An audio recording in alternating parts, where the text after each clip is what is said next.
Isaaq Aadan Cali waxa uu ka mid yahay bulshada ku dhaqan xaafadda Adeeda ee magaalada Baydhabo. Waxa uu ka warramayaa caqabadihii bulshada ka haystay wadooyinka dhex mara xaafaddan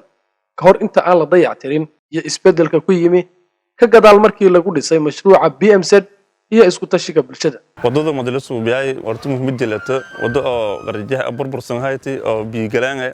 baawartada maraan baawarto oo ka baxana markii uu taasana fiirna bulshada ba go'aansatay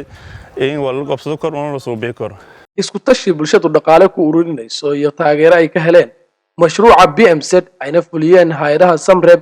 ee ay ka mid yihiin Shaqadoon iyo DRC ayaa lagu dhisay wadadan oo markii hore ka caaganayd marista gaadiidka iyo dadweynaha. qaabka la ururinay boo dhaqaalaha tusaale ahaan gurooyinka dadku afyaalo bariimu haano sokonto haano ka sii higan taarso dhaqaalaha ururinay qofku bariimu degan dhaqaalaha kala qaaday kan ka sii higan dhaqaalaha qaaday kan dhaqaalaha qaaday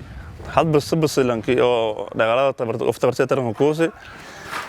kan afyaalaga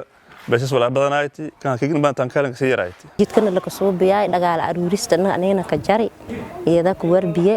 iyada marneedan kama hasanyin waa ka hata jidkii walnay suubi jid ma sha Allah inaga hordhaagmay marana beesadii lanka talagalay akoomka sa la ka shibi wali uu biisinin akoomka ka shibnay dibal hansaari jidkuna la ka suubi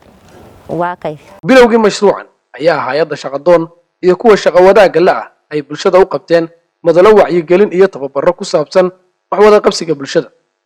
doorka Shaqadoonna waxa uu ahaa wacyigelinta bulshada si loogu dhiirigeliyo isku tashi bulsho,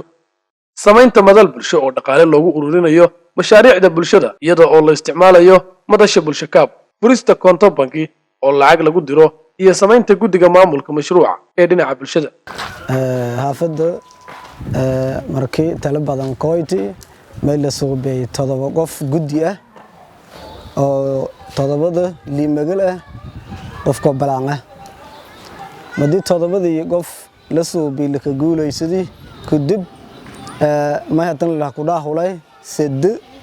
ko gudoomiye ku weyn ah iyo hogaansha antaas walka guulaysadii Shaqadoon wali noo aawiday tababaro oo ka saabsan oo bees aruurinta oo jidka xaafadda ideeda la ka soobi oo akoomka la ka shibay yaa noo aawiday tan kale hay'ad leero oo DRC leero ya 27,500 laaniin marsi akoomka la ka shibi oo la ka dhisi jidka xaafadda ideeda. xilligan bulshadu waxa ay yaqiinsan yihiin in ay iyagu wax qabsan karaan waxayna ka sheekaynayaan duruustii ay ka barteen tababaradii isxigxigay ee ay Shaqadoon siisay. may ku baranay jidkan suubisay wal badan oo faa'iido ah oo la hankoobo korno badan ku baranay may ku baranay in bulsho hadii iska talata baahdiya daboolada korto inay baahadaan dhan weelba inay baahada korno hadii iska talata afyaab jinnagada baaha kasta oo xaafadii ku jirta inay daboolada korto waan weeyaan marna qabsado korto ku baranay insha Allah ta'ala bulshadu inta saadan ku bilowdo bur aragdi wal kasto iyo baahada baahadiya dabooladaas insha Allah.